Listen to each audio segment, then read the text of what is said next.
ஓம் விக்னேஸ்வரா போற்றி, ஓம் நவக்கரன் அருளை போற்றி. ரிஷபராசி நேயர்களுக்கு வணக்கம். ரிஷபராசி காலபுருஷ சக்கரத்தின் 2ஆம் இடம், தனா குடும்ப வாக்குஸ்தானம், சுக்கிரனின் ஆட்சி வீடு. கார்த்திகை 3 பாதங்கள், ரோகிணி 4 பாதம், மிருகசீரிஷ 2 பாதங்கள் அடங்கிய ராசி மண்டலம். ரிஷபராசிக்கு இப்போ நல்லா இருக்குங்க. இந்த நேரங்காலம் நல்லா இருக்குது. பஞ்சாங்கத்தில் பார்க்கும்போது, கிரக நிலையில் ஆராய்ச்சி பண்ணி பார்க்கும்போது சிறப்பாக இருக்குது. ராசி வலுவடையுது. ராசியில் குருமங்கள யோகம் இருக்குது. அது போக சந்திரன் வராரு. வருகிற 30, 31, 1ஆம் தேதி மிகச்சிறப்பாக பார்க்கப்படுகிறது.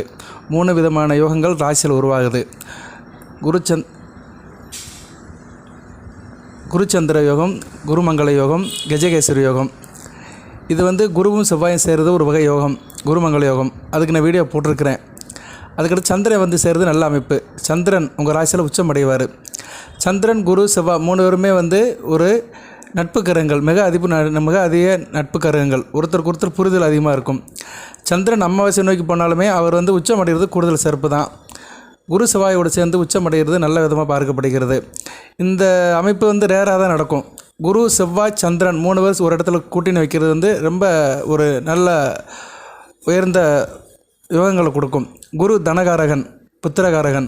செவ்வாய் சகோதரகாரகன். சந்திரன் மாதுர்காரகன். ஸோ இந்த 3 விதமான கிரகங்கள் ரிஷபராசியில் ஒன்று சேருது நல்ல விதமாக பார்க்கப்படுகிறது. பலன்கள் நல்லாயிருக்கும். உங்கள் ராசிக்கு 3 குடையவன், தைரிய வீரிய சேனாதிபதி ராசியில் வர்றது கூடுதல் சிறப்பு தான். அந்த 3 நாட்கள் மிகச்சிறப்பான நாட்களாக பார்க்கப்படுகிறது. கஜகேசரி யோகமும் இருக்குது. அது குரு சந்திரன் சேருது கஜகேசரி யோகம். அது நல்ல ஒரு ஒப்பற்ற பலன்களை கொடுக்கும் நேயர்களே. அதுபோக சந்திரன் ராசியில் இருக்கிறது உங்களுக்கு மனதில் ஒரு தைரியத்தை கொடுக்கும், மன ஒற்றுமையை கொடுக்கும், மனம் ஒரு நிலையில் இருக்கும், நல்லா இருப்பீங்க. சரியா? இந்த காலகட்டம் உங்களை மிகச்சிறப்பாக பார்க்கப்படுகிறது. ரிஷபராசிக்கு ராசிநாதன் ராசிக்கு 4ஆம் இடத்துல இருக்கிறாரு. அது ஒரு பரிவர்த்தனை யோகம். ஏன்னா சந்திரன் வீட்டில் தான் அவர் இருக்கிறாரு. சுக்கிரன் சந்திரன் வீட்டில் இருக்கிறாரு. சுக்கிர வீட்டில் சந்திரன் இருக்கிறாரு. சந்திரன் வீட்டில் சுக்கிரன் இருக்கிறாரு. ஒருத்தர் வீடில் ஒருத்தர் மாதிரி இருக்கிறது பரிவர்த்தனை யோகம். இது ஒரு யோகம், 5ஆவது யோகம். ஸோ இப்படி 4-5 யோகங்கள் ஒரு ராசியை மையப்படுத்திட்டு இருக்குது. 1ஆம் இடத்துக்கும் 3ஆம் இடத்துக்கும். ஓகே, இந்த யோகத்தால் உங்களுக்கு கையில் காசு பணம் அதிகமாக இருக்கும். ஃபினான்ஷியல் கண்டிஷன் சிறப்பாக இருக்கும். நிறைய பணம் சம்பாதிக்க வாய்ப்பு இருக்கும். உத்தியோகத்தில் எதனாச்சும் உங்களுக்கு ஒரு முன்னேற்றமான தகவல் கிடைக்கும். இப்போ நீங்கள் ஒரு கம்பெனியில் வேலை பார்க்குறீங்கன்னா ஒரு இன்க்ரிமெண்ட்டு, ஒரு போனஸு, ஒரு ஆஃபர் லெட்டர் கிடைக்கும். இல்லைன்னா ஒரு ட்ரான்ஸ்ஃபர் கிடைக்கும். மனதுக்கு வேண்டிய நிகழ்வுகளை உங்களுக்கு சுற்றி நடக்கும். அதுபோல் சமுதாயத்தில் ஒரு மதிப்பு மரியாதை இருக்கும். வெகுஜன தொடர்பில் இருக்கிறவங்க லாபகரமான நிகழ்ச்சிகள் நல்ல ஒரு தொடர்பை உங்களுக்கு உருவாக்கும். வருமானம் சம்மந்தப்பட்ட எந்த முயற்சியும் வெற்றி அடையும். தொழில், வேலை, உத்தியோகத்தில் பதவி உயர்வு கிடைக்க நல்ல ஒரு வாய்ப்பாக இருக்குது.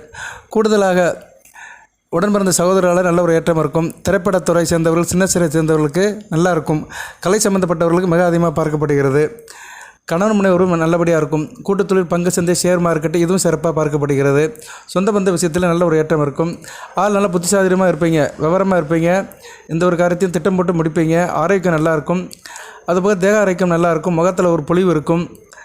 குளிர்ச்சியாக சாப்பிடுவீங்க. குளிர்ந்த சரீரம் சொன்ன மாதிரி குளிர்ச்சியான சாப்பாடு அதிகமாக சாப்பிடுவீங்க. நல்ல ஒரு ரெஸ்ட்டில் இருப்பீங்க. வேலை பார்த்தாலுமே மனம் ஒரு ஆறுதலாக இருக்கும்.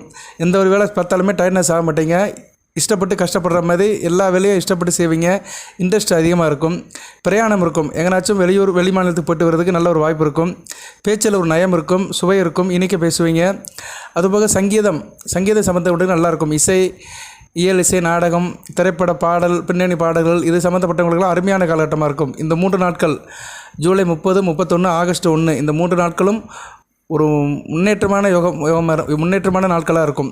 அந்த 3-4 விதமான யோகங்கள் பலதரப்பட்ட பலன்களை கொடுக்கும். ஜனன ஜாதகத்தில் உங்களுக்கு தசாபுத்தி அதுக்கு ரிலேட்டடாக இருக்கணும். குருதிசை சந்திர புத்தி, குருதிசை செவ்வாய் புத்தி, இல்லைன்னா செவ்வாய் திசை சந்திர புத்தி, சந்திர திசை செவ்வாய் புத்தி, இல்லைன்னா குருதிசை சந்திர புத்தி. இப்படி குரு, சந்திர, செவ்வாய் சம்மந்தப்பட்ட தசா புத்தியில் இருக்கிறவங்களுக்கு கூடுதல் சிறப்பாக இருக்கும். நல்லா பார்த்தோம்னா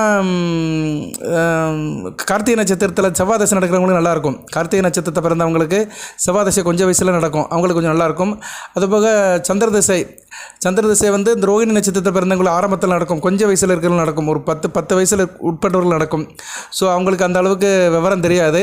குருதிசை நடக்கும், மத்தியம வயதில் நடக்கும், ஒரு 35 வயசுக்கு மேலே குருதிசை நடக்கும். ரிஷபராசியில் அவங்களுக்கு நல்ல ஒரு முன்னேற்றம் இருக்கும். குருதிசை சந்திர புத்தி, குருதிசை செவ்வாய் புத்தி, குரு திசை சுக்கிர புத்தி நடக்கிறவங்களுக்குலாம் அருமையான யோகமாக இருக்கும். நல்லா இருப்பீங்க. சிந்தனை சக்தி அதிகமாக இருக்கும். எதிரிகளால் எந்த பிரச்சனையும் இருக்காது. எதிரிகள் வந்து உங்களை பாராட்டுவாங்க. எல்லா விஷயத்துலையும் நல்லா இருப்பீங்க. லீடிங்காக இருப்பீங்க, முன்னணியாக இருப்பீங்க. மற்றவர்கள் வந்து உங்களை வெகுவாக பாராட்டுவார்கள். நல்லா இருக்குங்க. சரியா? நல்லபடியாக இருங்க. அதுக்கடுத்து வந்து ஆடி அமாவாசை, ஆடி 18ஆம் பெருக்கு வருது, அடுத்தடுத்து வருது. சரியா? ஆடி 18ஆம் தேதி ஆடி பெருக்கு சனிக்கிழமை, அடுத்தடுத்து ஞாயிற்றுக்கிழமை வந்து ஆடி அமாவாசை. அதாவது வருகிற சனி ஞாயிறு வந்து ஆடி 18ஆம் பெருக்கு, அடுத்த அமாவாசை. 18ஆம் பெருக்கு அன்றைக்கி பெருமாள் கோயிலுக்கு போய்ட்டு வந்துடுங்க. ஆடி அமாவாசை அன்றைக்கி சிவன் கோயிலுக்கு போய்ட்டு சிவனுக்கு விளக்கு போட்டு வந்துடுங்க. அதுபோக வந்து பெற்றவர் இழந்தவர்கள், குறிப்பாக தாப்பன் இல்லாதவர்கள் வந்து ஆடி அமாவாசை அன்றைக்கி விரதம் இருக்கலாம்.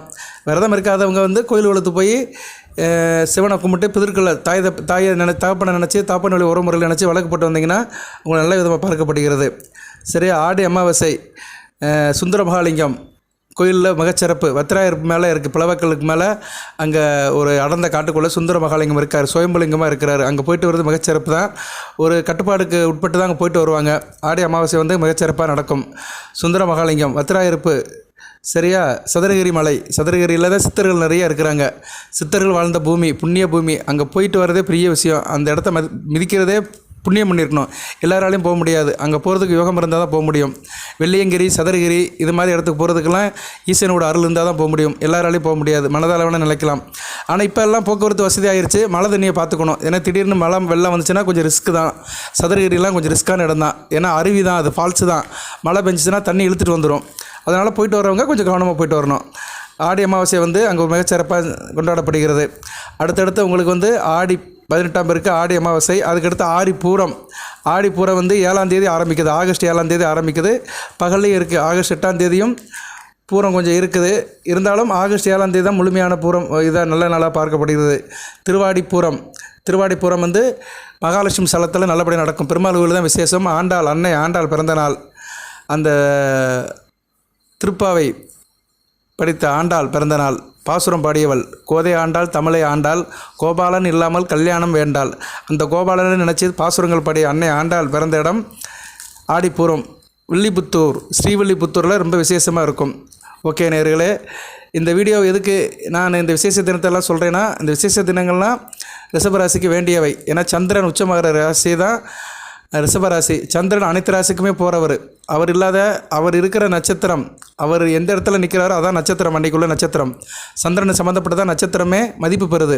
ஸோ அந்த சந்திரனை வச்சு தான் அமாவாசை, ஆடி 18ஆம் பெருக்கு, ஆடிப்பூரம் எல்லாமே. அந்த சந்திரனுக்கு வந்து விசேஷமான இடம் வந்து ரிஷபம் தான். ஏன்னா ரிஷபத்தில் இருக்கிற ரோஹிணி நட்சத்திரம் சந்திரனுக்கு வேண்டிய நட்சத்திரம். சந்திரனுக்கு வந்து 27 மனைவிமாங்க. அந்த 27 மனைவி தான் ஒவ்வொரு நட்சத்திரமும்.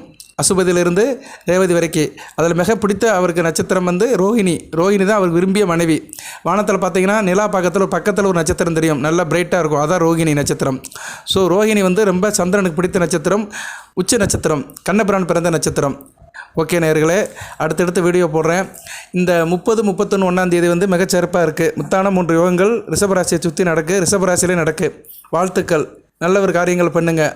எல்லாமல்ல இறைவன் ரிஷபராசினியர்களுக்கு சில சௌபாகியத்தையும் சில ஐஸ்வர்யத்தையும் சில நன்மையிலும் கொடுப்பார். அடுத்து வளங்களின் நலங்களை பற்றி தேக ஆரோக்கியத்துடன் தீர்க்காயுடன் நீடோடி வாழ்க, நிறைந்த வளம் பெறுக.